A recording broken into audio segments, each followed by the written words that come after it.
If you are a fan of defining terms, you're going to absolutely love this video. Recently, Jordan Peterson went on Jubilee's Surrounded to debate 20 atheists at the same time, and it was, it's fair to say, a little bit confusing. So, let's crack on and see what light we can shed on this whole messy thing. Before we get started, I do just want to acknowledge that a debate setting such as this one is really quite tricky. It's high-pressured, stressful, and you're bound to end up giving weaker versions of your overall argument. So just take this as an analysis of Peterson's specific claims in this debate. Also, I've deliberately not watched any other reactions to this, so I apologize in advance for any similarities to other ones you might have seen. But anyway, let's get started. My first claim: atheists reject God, but they don't understand what they're rejecting. As a non-believer myself, this claim strikes me as quite fun, so let's see how it goes. The first person to approach Peterson, Cade, raises an interesting objection. I'll just play a section of it now. But I think that you have a reductive view of what atheism is. You've defined religion so broadly to include any sort of having aim in life, any sort of cultural archetypes, or having a metaphorical substrate. And atheism to you is a very specific type of like three people in the world that are these Raskolnikov type of, they want to get away with a perfect murder. It seems like you have the reductive view of what an atheist is. Essentially, Cade suggests there are two different ideas of God at play here, and says that Peterson broadens the definition of God beyond what most believers conceive God to be, and indeed what most atheists conceive God to be. Peterson claims the opposite. He suggests that atheists have a reductive idea of God, and that this is what they're rejecting when they say they are atheists. This leaves it open for the atheists to not disbelieve in Peterson's God, but to disbelieve in some other caricatured God. This is how Peterson defines the word God in this section, drawing from the book of Exodus. The divine is fundamentally unknowable. It's a pinnacle experience, and that people in their finitude have to be shielded from a comprehensive vision of the basis of reality. He rules out the more cartoonish ideas of God, like an old man in the sky, and then says the following. It's the same claim, for example, that you're a finite creature, and that you face something that in the final analysis is unknowable, and that you have to establish a relationship with it regardless of your inability to perceive or even withstand perceiving the whole. Now, I don't fundamentally have a problem with this definition. I don't think it's Peterson's whole definition of God, as we'll come to later, but you can just define terms by stipulation within the context of a debate. My maths textbook defines a graph in a way totally at odds with everyday speech, but that doesn't matter because it tells me what it means.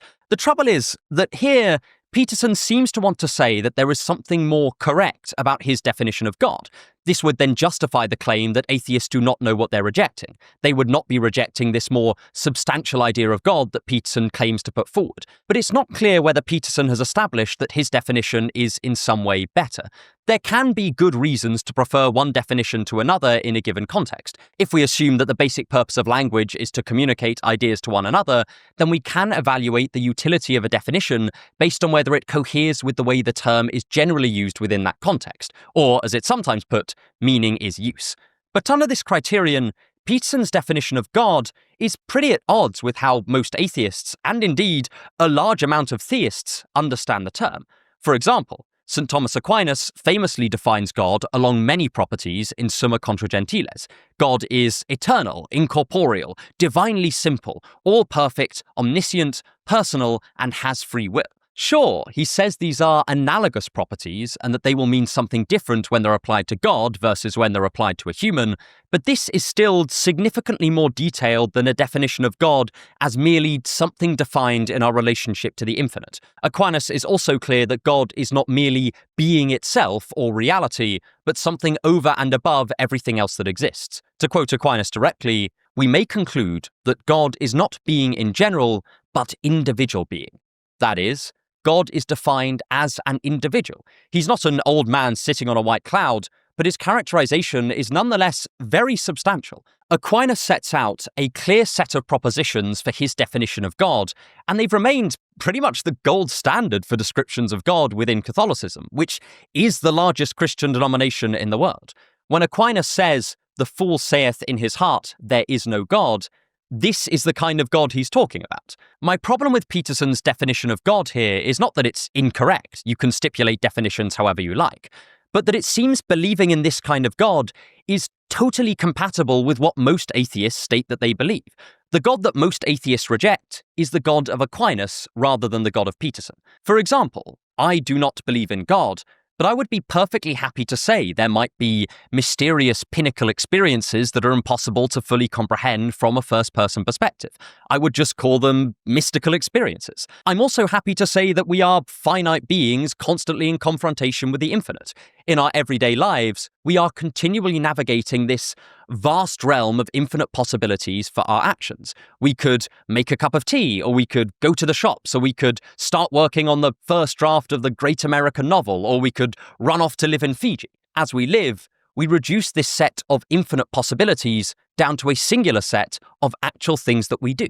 So, yes, in this sense, we are in confrontation with the infinite. But I don't think that atheists in general deny this, or if they do, this isn't because they're atheists, but because they believe something else. So I don't think the claim, atheists do not understand what they're rejecting, can be justified on this premise. Peterson seems to want to say something like, atheists reject God, but God is partly a confrontation with the infinite or the unknowable, but atheists don't reject that, so they must be misunderstanding what they're rejecting. But this is not how most atheists understand God, and they're not straw-manning the theist position by doing this. I would wager that most theists mean something closer to Aquinas' definition of God than Peterson's. After all, Aquinas is potentially the most influential Christian theologian ever. The trouble is, and this will become a bit of a theme in this video, when an argument simply degrades into two people using the same word in different ways, then no substantive argumentation can actually take place. Peterson isn't even really disagreeing with his interlocutor. He's simply using the word atheist in a way that is totally unfamiliar to the atheist he is talking to. We come across a similar issue a couple of speakers later with Greg.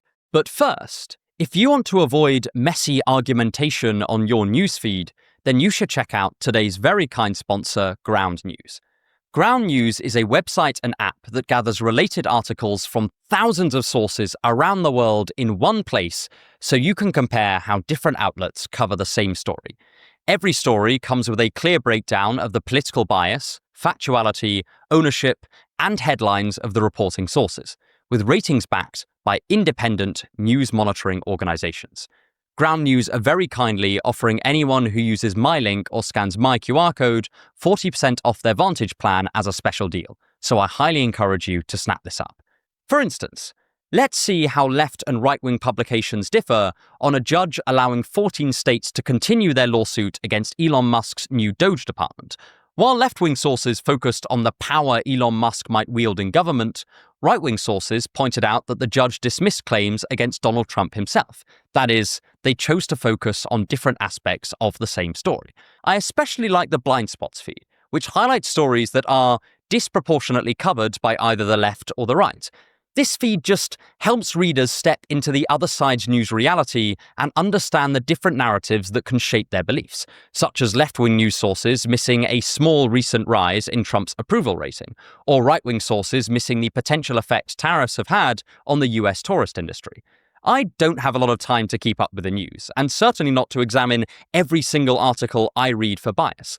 So receiving my Ground News Roundup at the end of every day means I can get a variety of news opinions, learn which sources to trust, and make the world less of a bewildering mess. I genuinely do read this at the end of every day, and I found it incredibly helpful. Ground News is giving my viewers 40% off their unlimited access Vantage plan. They've become my go-to news source, and I really hope that you'll check them out. But anyway, back to the video. Greg points to the phenomenon of polysemy, where Peterson and the standard atheist seem to just be using this term God in fundamentally different ways.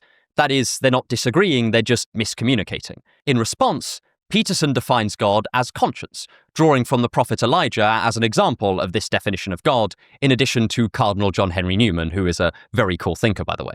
So Elijah, the prophet Elijah, defined God in the Old Testament as the voice of conscience within. Okay. That's a definition. So you're saying by that definition of God, I guess, see, this kind of goes back to where I'm saying initially. I'm not defining it. Elijah Okay, defined so it. as Elijah defines It's God. defined that way in Jonah, too. Okay, so as Cardinal Newman also got defined it. it that way. As I'm sure you know many people who've defined it that way. I don't want to go too far down biblical hermeneutics, but as far as Newman is concerned, I always interpreted him as saying that the voice of conscience comes from God rather than that it is God. These are two very different propositions. Very few atheists would say that conscience doesn't exist. Most of us feel our conscience every day, or at least I would hope so. But it's quite another thing to claim that the conscience has a divine cause. But I'm not sure that Peterson is saying that conscience even does have a divine cause. He seems to be saying that conscience is God. That is, conscience defines God. And the issue I have with the definition of God as conscience is that it again seems to leave out an awful lot of what theism traditionally implies. For example, the English religious philosopher John Hick talks about eschatological verification. Contrary to many philosophers of his day, he held that aspects of theism could be empirically verified or falsified. It's just that they would have to be verified after death. That is, if Christianity is true, then when I die, I should continue to have conscious experience and eventually find myself in heaven, hell, or perhaps purgatory. This is not insignificant at all. It's relevant to the rest of my eternity.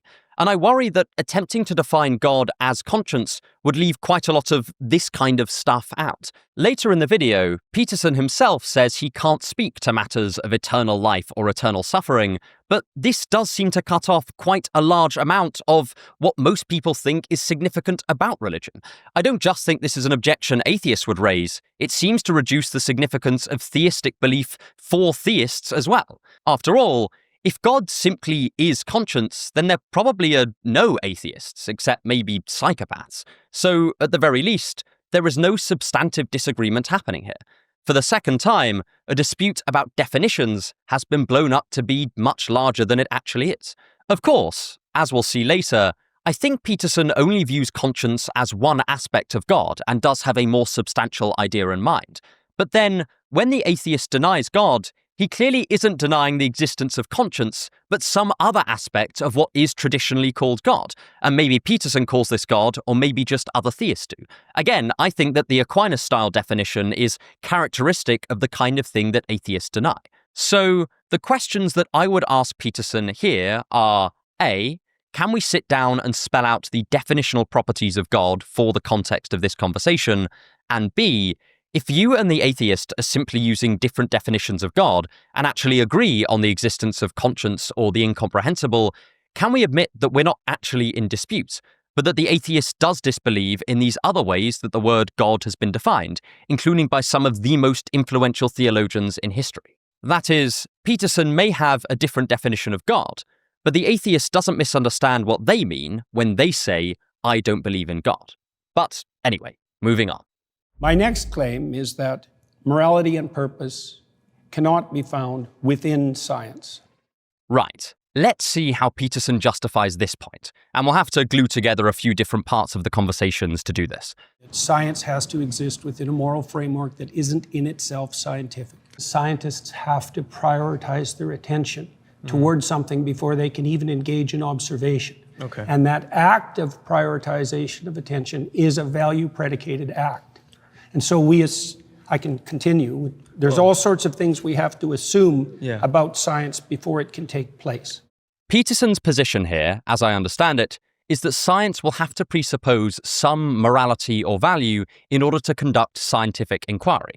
Throughout these conversations, two different meanings for these words emerge. Sometimes they're used in the narrow sense to mean moral values, like the value of truth in and of itself. That is, the belief that truth is a substantively good thing worth seeking in all cases. The second sense is far wider, and it's simply used to mean a criterion for organizing attention or action. So, when I choose to pay attention to one thing over another, I implicitly value the thing I'm paying attention to more than the things I'm not paying attention to, at least in that moment. The difference between these meanings is really significant. When someone says there is a value to truth, they normally mean that truth itself is a good thing, capable of producing normativity and dictating how we ought to act.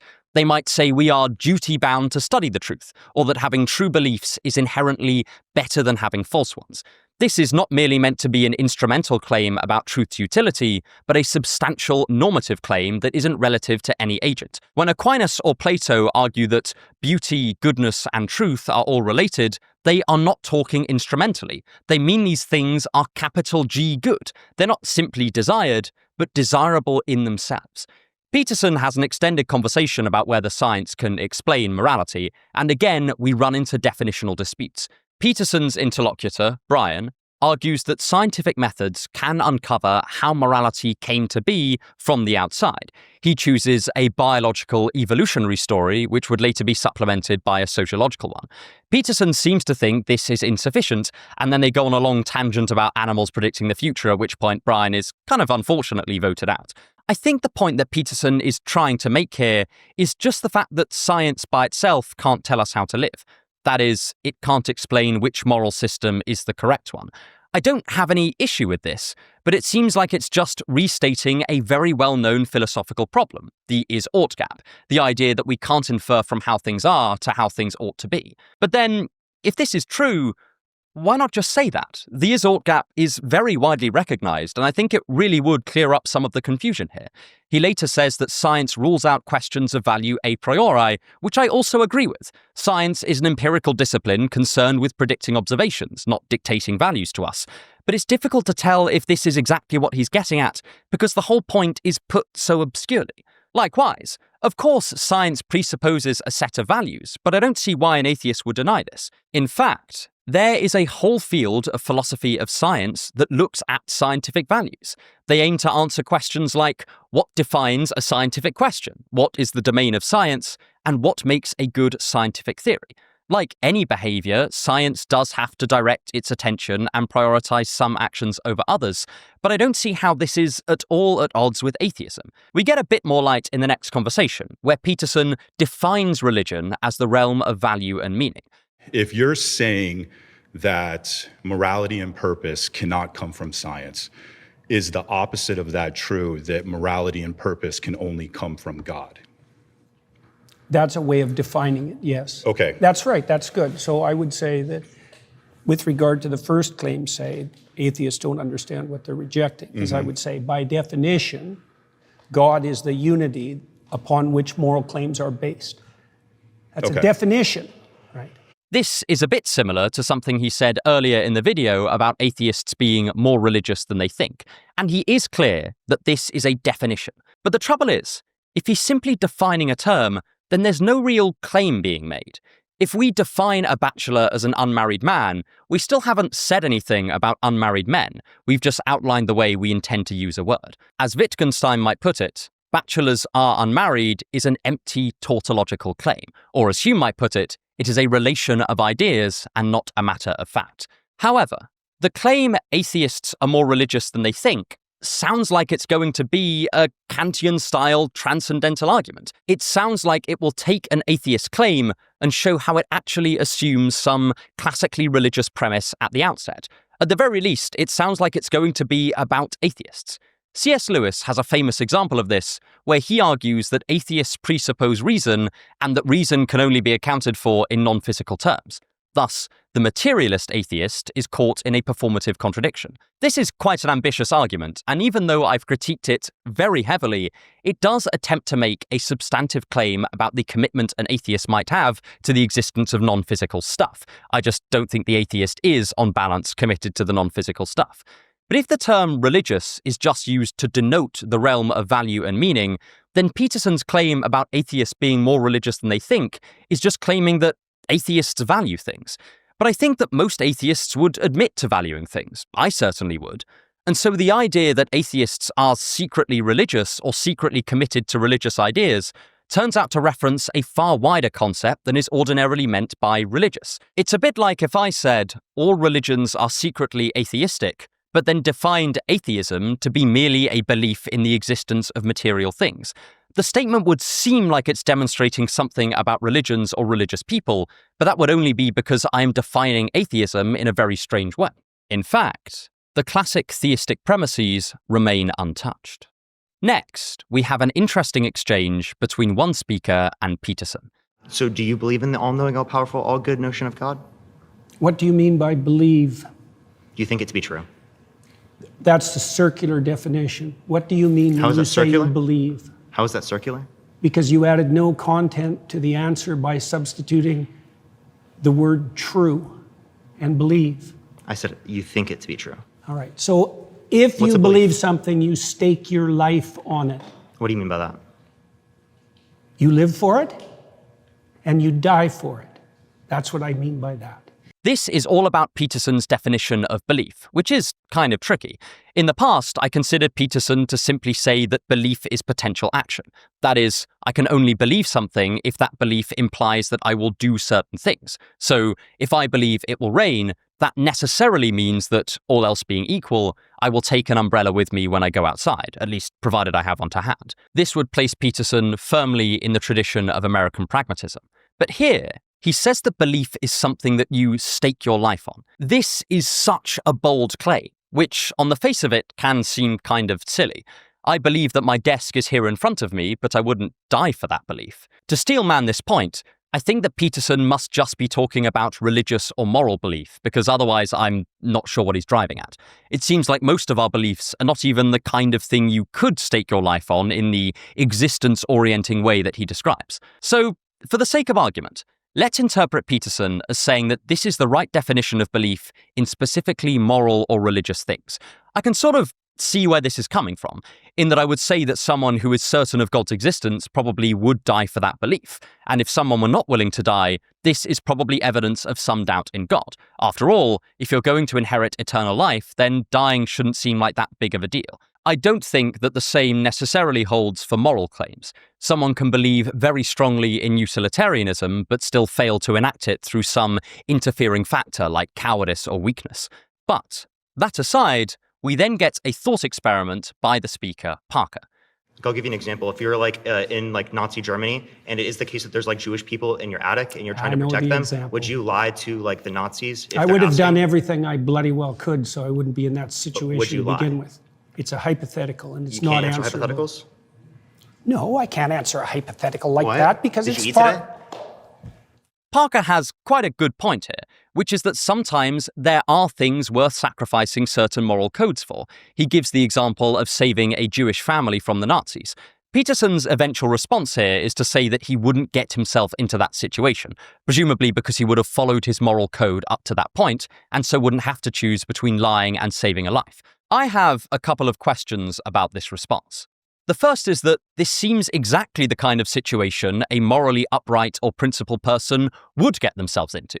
They are putting their life at risk for a moral principle and safeguarding innocent lives in the process. The second is that I don't really know why Peterson cannot just say he would lie. After all, one of the benefits of a linear hierarchical structure of values is the ability to say A and B are both moral concerns, but B is a weightier moral concern than A.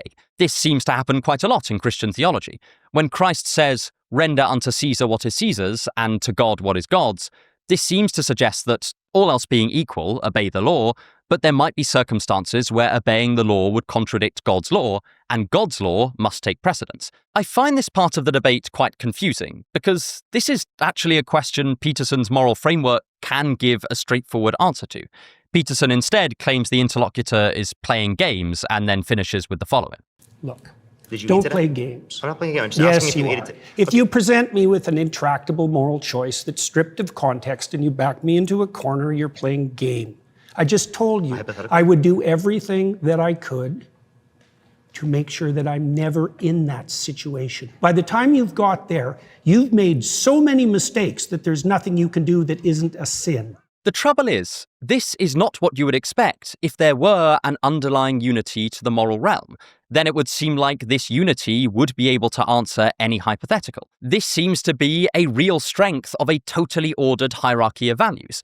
At the very least, it surely should give some guidance. The mere existence of intractable moral dilemmas, as Peterson puts it, suggests that there is not an underlying moral unity, but something slightly more fluid going on. Famously, Jean-Paul Sartre thought that intractable moral choices were not rationally resolvable, but that this is where we participated in crafting our own distinctive moral frameworks. This is a small moment in the context of the whole debate, but it does somewhat undermine Peterson's general idea about the unity of values. If this dilemma is intractable, it suggests that there are different, equally important moral forces pulling Peterson in two different directions. But that doesn't suggest moral unity, but moral divergence. And what's more, irreconcilable moral divergence. But if it's not intractable, then he should be able to give an answer.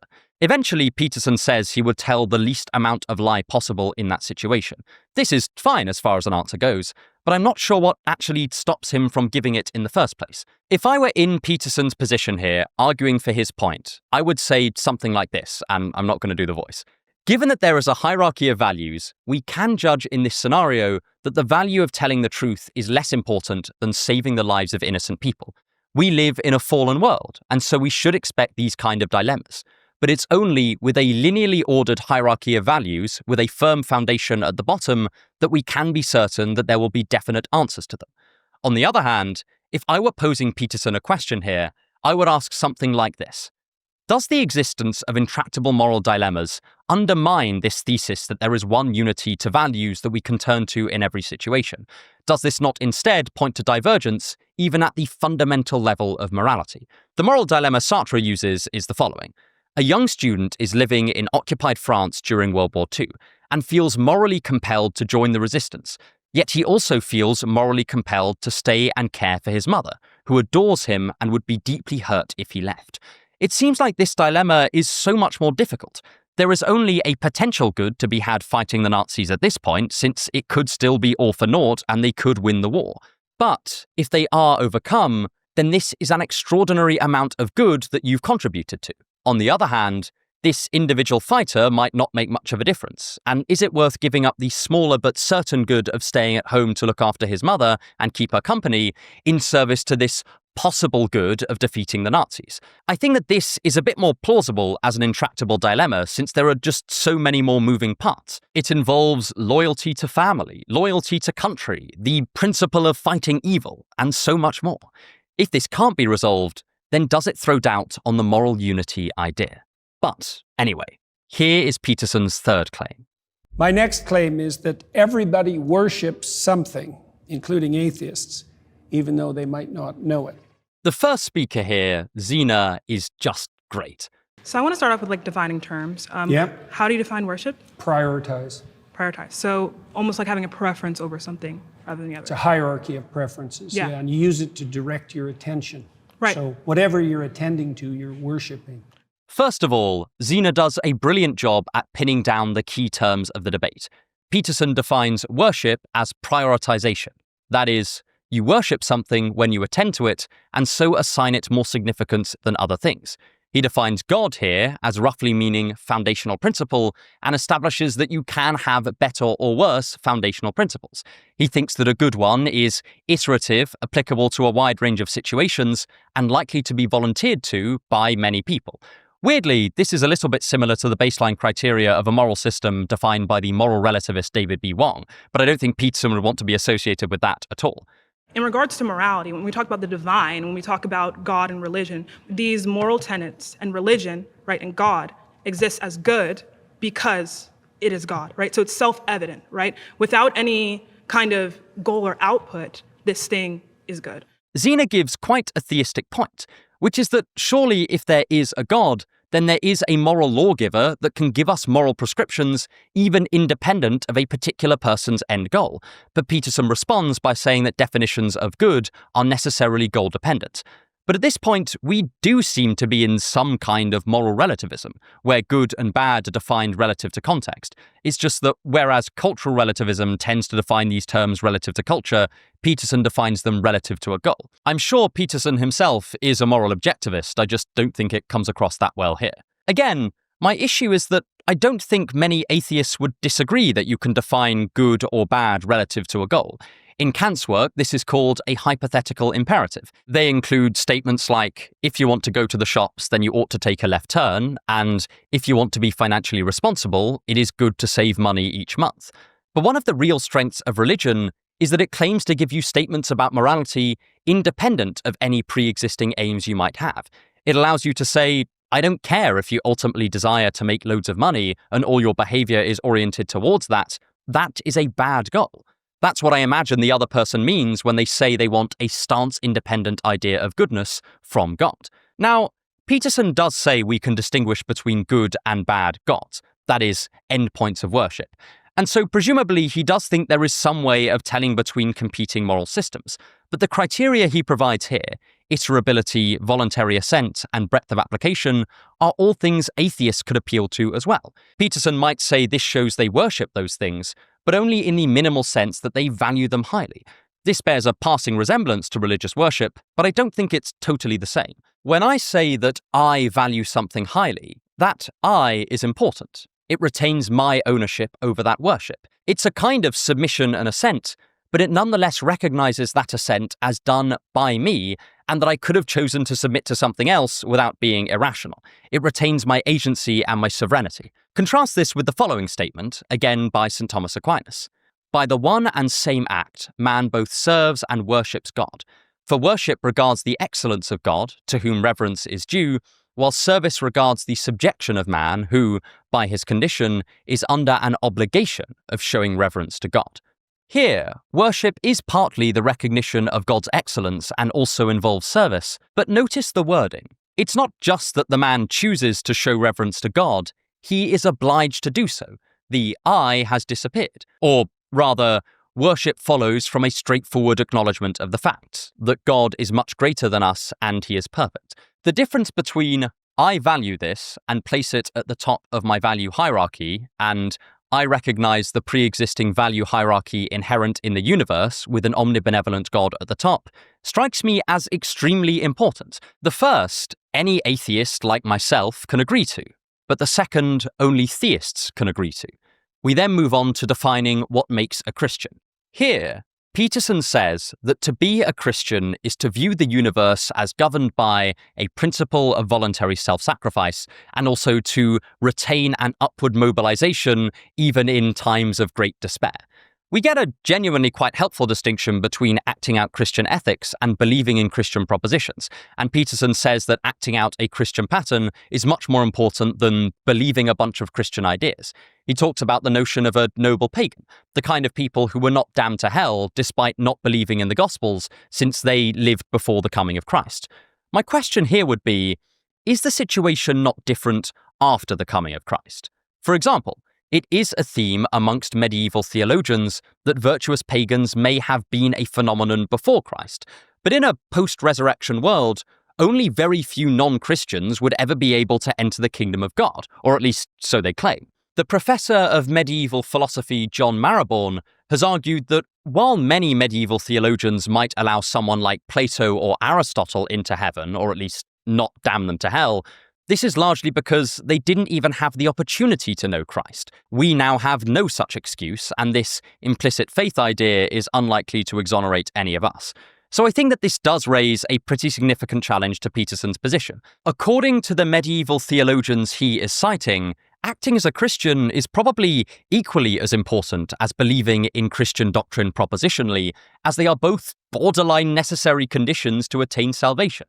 It's also worth noting that Dante's Divine Comedy has much discussion of noble pagans, but they tended to be before Christ, not after him.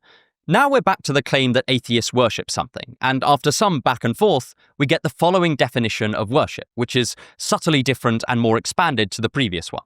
There's a hierarchy of attentional priority, and as you move up it or down it, depending on whether you think about it as a pinnacle or a foundation, you move more towards worship. Right, Okay. so even the small things, I'll give you an example. Imagine you go on a date. Well, imagine that your aim is a long-term relationship like a marriage. Okay, now imagine that your aim is short-term sexual gratification. Your pattern of attention is going to vary during the date, depend on your ultimate end. That's the hierarchy. Here, we get the addition of shades of worship. So we have the image of a scale of priority with God at the top.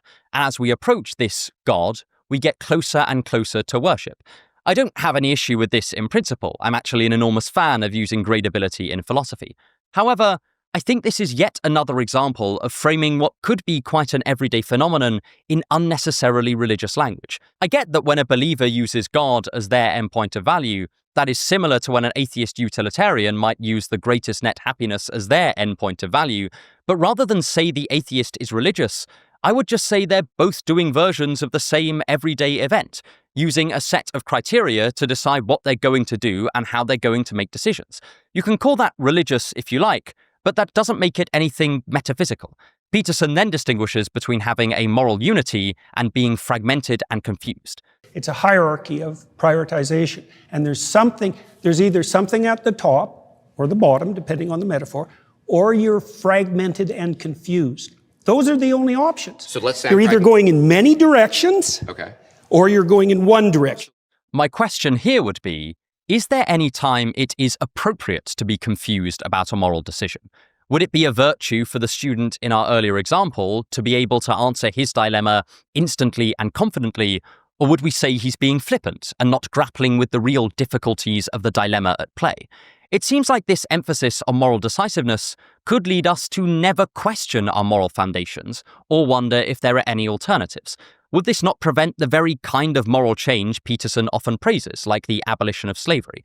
Isn't changing your value system only possible if you do have some baseline uncertainty within your value hierarchy? Peterson seems to implicitly assume that moral fragmentation is always a bad thing, but I would say it is also the precondition for any moral improvement and indeed any moral change. The other speaker, Gerard, offers a fantastic analogy here with great literature.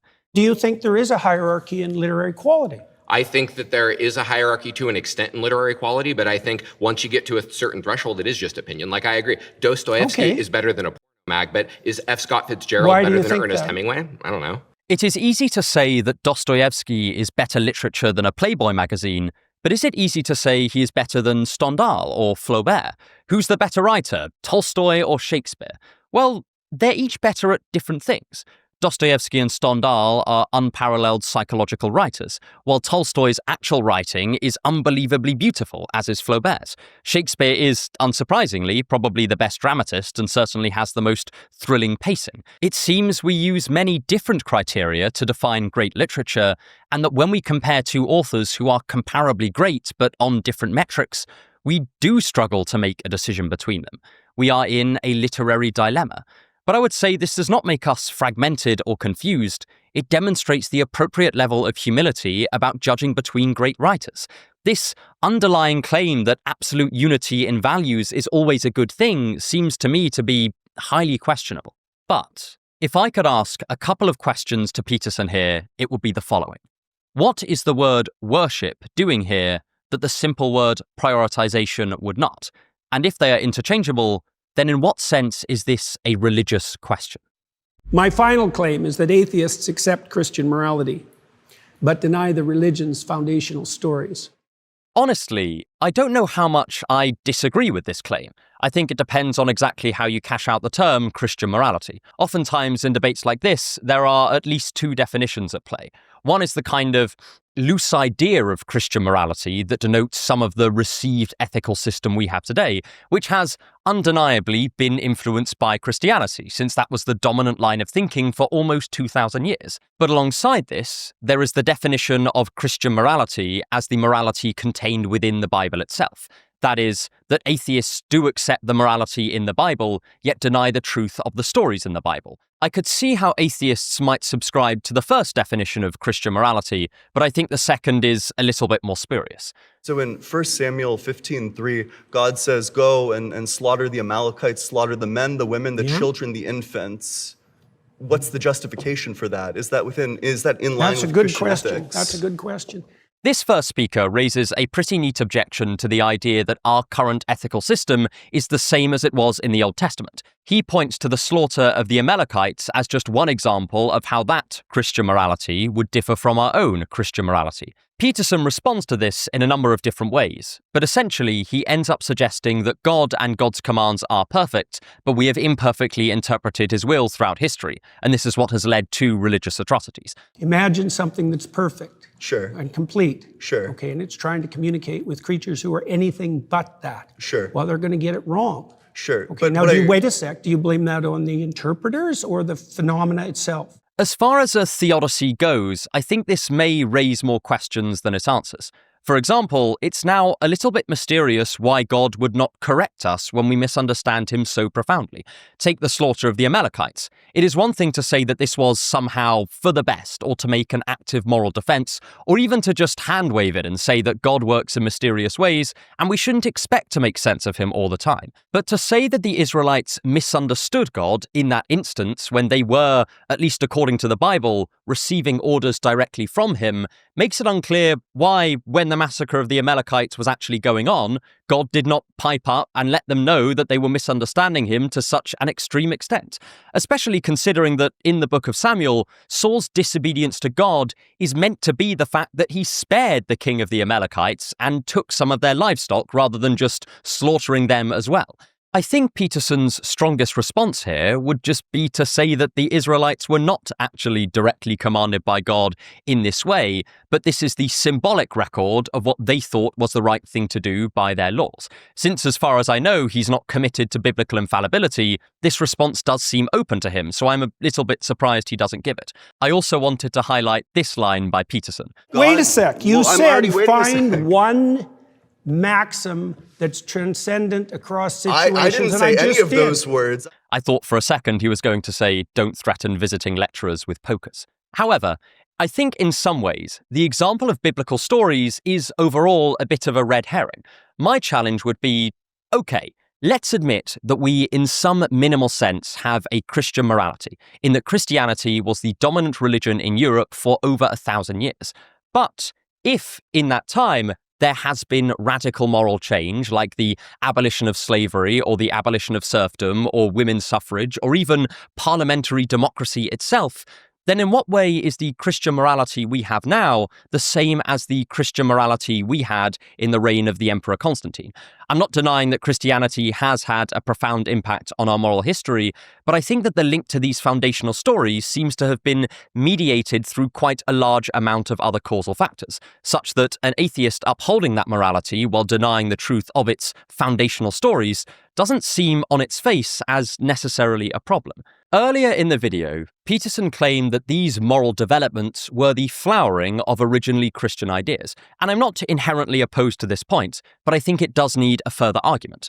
Ultimately, we need to establish what distinguishes a moral flowering from a genuine moral change. For example, there are verses in the Bible that people have used to legitimize slavery, like Paul's proclamation of slaves obey your masters. Most Christians today view that as a misuse of the passage, but at the time it was not viewed in this way by many, many people who did use it to support slavery. Likewise, Peterson takes the book of Exodus as a condemnation of all slavery, but evidently these 18th century theologians didn't take it this way. Are both the pro-slavery and anti-slavery versions of this argument the flowering of Christian ideas? And if not, how do we distinguish a flowering from a misuse of a Christian idea? Obviously, this is a huge part of the whole field of biblical interpretation, but I do think we need to adopt some sort of rigorous methodology here for Peterson's point about moral flowering to hit home. Next, we have Liam, who gets right in with this question. My question to you, let me scoot in, would be, what does it mean to accept Christian values precisely, or Christian morality? It means to aim up as hard as you can, no matter what happens to you. Okay. Okay. Liam points out that this definition is underspecified. That is, it can pick out more than one religious or ethical system.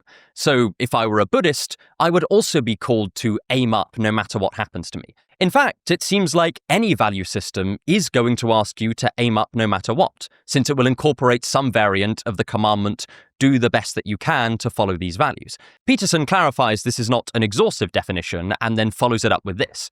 I could say that you would have to believe that Christ is God and he died for your sins, right? But that's in a very difficult way to understand. That's the same claim. Yeah. So I would obviously dispute the idea that these are the same claim. I think that aiming up no matter what is one lesson of Christianity, exemplified in the idea of picking up your cross and following Christ. But I don't think it is equivalent to saying that Christ is God and died for our sins. If it were equivalent, we would be able to infer exactly the same things from each statement, and I just don't think we can, and I don't see any good reason to think that we can. We then get this interesting exchange. So if you take inspiration from Christian ideas, then insofar as you do that, you are in fact a believer, which was my point with regards to atheists. Correct. Not understanding. But have what you they're taken rejecting. inspiration from Taoism or from studying Egyptian mythology? Definitely. So then you believe them under that definition? Yeah, but I've incorporated them into something I think that's more comprehensive. This is pretty significant. Peterson says that he does believe in these other religions in this sense of being inspired by them, but he's incorporated them into Christianity as that is more comprehensive. This, at the very least, suggests that he is using the word belief in a radically different way to most people. He argues that his belief in these other religions and in Christianity involves some idea of enacted truth or enacted belief. But if so, then Peterson is sort of suggesting that any Christian is also a believer in all of the theological antecedents to Christianity, including the pagan ones. But I just don't think this is how most Christians would see things. But then this brings us back to this point of underspecification. Liam rightly points out that if, when I act, I'm not just enacting Christianity, but all of these other religions, then it seems Peterson's claim about accepting Christian morality is not just about Christianity, but about morality much more generally. But I don't think that an atheist would have a problem saying, I recognize that my moral system causally arose from a multifaceted religious past involving many different faiths, but I nonetheless reject those faiths while accepting that this moral system I've inherited is something valuable. In some ways, Christian thinkers do a similar thing constantly. St. Augustine rejected the pagan origins of Neoplatonism, but still thought it was a beautiful philosophical system and heavily incorporated it into his theology. Aquinas' ethical and metaphysical ideas are heavily influenced by Aristotle, but he too rejected that pagan origin. Taking something from previous traditions while rejecting the traditions themselves is pretty par for the course in the development of ideas. I think what Peterson needs is an argument for the necessity of believing in Christian stories for the maintenance of a version of our current morality. And I don't want to rule out a priori that there might be such an argument. I just think that it's a missing link that would really aid Peterson's point here. If you do want someone who argues for this conclusion, Glenn Scrivener over at Speak Life has made a number of arguments to this effect, but we don't have time to get into them here. The next speaker, Kamari, raises the question of heaven and hell. Peterson gives a characteristically unmetaphysical answer, where he says he just can't say anything about what happens after death, but that hell is defined as something worldly that you would do anything to get out of. He also argues that a number of ideas, like recognizing your mistakes and improving and forgiving sins, are Christian. The trouble is that these aren't all distinctly Christian. I'll grant that the idea that all sin is forgivable is much more prevalent in Christianity than in a lot of other faiths, but recognizing your mistakes and improving is not just a Christian idea. We find it in the stories of ancient Greek heroes, in Buddhist monks achieving enlightenment, and even in secular myths about achieving your dreams. And so again, we encounter this same difficulty: specification. I would wager that very few Christians would appreciate me accusing them of implicitly believing in Greek myths when they talk about making mistakes and improving. They would probably respond with something like, I get that aspects of Christian narratives are also there in some ancient Greek myths. The difference is, the Christian narrative is true. It actually happened. This is why I think that Peterson's definition of God and belief seemed to strip away much of what actually matters to theists about theistic faith, and to atheists like myself about denying theistic faith. So my question to Peterson here would be pretty simple.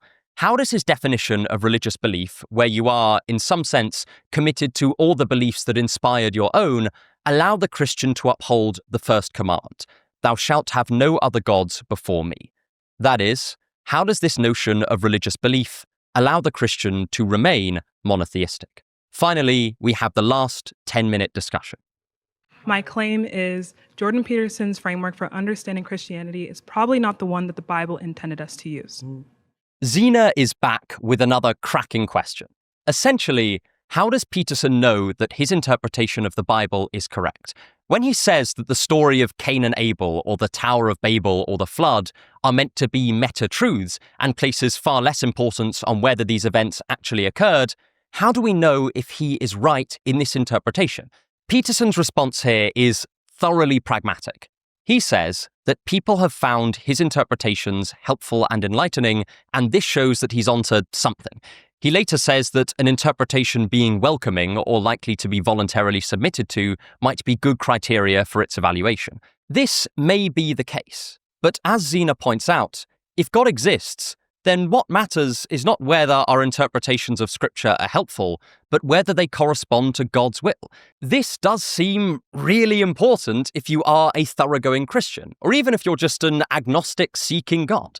If I read the Bible with a mind to possibly be convinced, I don't just want to be convinced that it contains helpful allegorical lessons, but that it represents the will of a perfect, omnipotent, omniscient God. We then have the following exchange. We need to know how we should interpret the things that the Bible says, and the things Many ways. Right. But like, if we interpret sometimes poetry, sometimes history, sometimes fact, but sometimes example, metaphor. The reason why it's important, right, very important, is because, for example, we can talk about something like God says, I believe it's like 1 Corinthians 15:17, something about how belief in God specifically as someone who resurrected or as someone who died for our sins is important, right? But we have to look at, if we can interpret that as just like, you have to believe that God is a symbol of sacrifice. That is different from believing that there was an actual person named Jesus Christ who died on the cross for our sins. That's true. Zena raises a very good point here, which is that whatever the case for the symbolic or poetic parts of the Bible, clearly there are aspects of it that we need to take as representative of historical fact if we are to be Christians. I think the Corinthians passage Zena is referring to is probably the following, though I am happy to be corrected. If it is preached that Christ has been raised from the dead, how can some of you say that there is no resurrection of the dead? If there is no resurrection of the dead, then not even Christ has been raised. And if Christ has not been raised, our preaching is useless, and so is your faith. More than that, we are then found to be false witnesses about God, for we have testified about God that he raised Christ from the dead. But he did not raise him, if in fact the dead are not raised. For if the dead are not raised, then Christ has not been raised either. And if Christ has not been raised, your faith is futile. You are still in your sins. The point I think Zena wants to get across here is that there are aspects of the biblical stories, and in particular the New Testament, that Christians have to believe in a historical sense. And the scriptures specifically say that we ought to believe them in a historical sense. Paul is not just a mystical figure in a quasi-legendary past, and this is not merely a prophetic document. It is a letter, reportedly written by an actual guy who actually lived, attempting to communicate his theology as clearly and unambiguously as possible. The same general idea is echoed in the Nicene Creed, where we are called to believe that Christ suffered death and was buried, and rose again on the third day in accordance with the Scriptures. He ascended into heaven and is seated at the right hand of the Father. He will come again in glory to judge the living and the dead. These are claims about future observations and past events. Sure, there is rich symbolism, but there's also a straightforwardly propositional component to this. To say this is not to reduce Christianity down to merely the propositional, but simply to recognize the propositional component of a multi-layered text. So my question here is this. What do we do with the historical or observational claims of Christianity under Peterson's framework? Are they irrelevant, or is asking this question simply the wrong approach?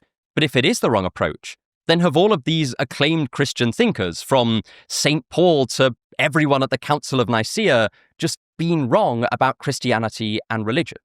Okay, so that was the debate. What can we take away from it? Definitions, interpretations, and being. I know that Peterson has got a lot of flack for this debate, but there are also things that all of us can learn from these exchanges, and one of them is the pesky vagueness in the word is. Alfred Korzybski was an intensely original Polish thinker who worked on many, many things, but among these was a detailed analysis of the verb to be, and by extension, is. I can't go into Korzybski's whole system now, and I'm not even 100% sure that I really understand it in its totality, but perhaps his most famous observation about is was the distinction between the is of identity and the is of predication. To use the is of identity is to say that two things are equivalent, like when I say a prime number is a number that is only divisible by one and itself, or a triangle is a three-sided polygon.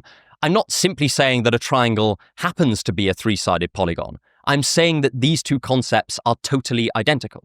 We used another example earlier with a bachelor is an unmarried man. This is not saying that bachelors happen to be unmarried, but that a bachelor is identical to an unmarried man. the concepts are interchangeable and thus inferentially equivalent. The is of predication is when we say something like, Joe is a YouTuber or the desk is wooden. I'm not identical to the concept YouTuber, nor is the desk identical to the concept wooden. These are just properties or predicates of the subject in the sentence. But where am I going with this? Well, a lot of the confusion in this debate comes where the two uses of the verb to be are run together.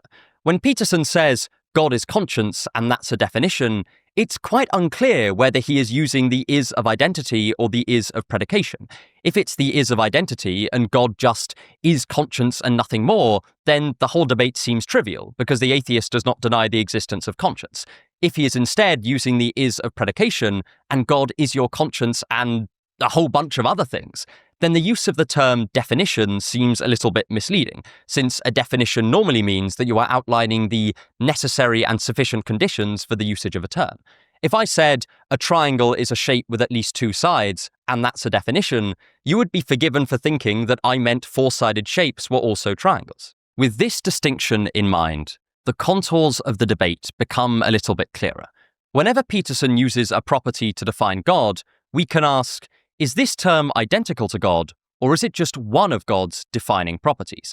If it's the first, then by his definitions, there is often no dispute between Peterson and the atheist. And if it's the second, then a full definition of God has not yet been provided, and the debate can't properly proceed until the rest of the definition is filled in. Likewise, when Peterson says that belief is what you stake your life on, is this an is of identity, where anything you do not stake your life on you do not properly believe? Or is this just one of the things that can characterize belief, along with a whole heap of other properties?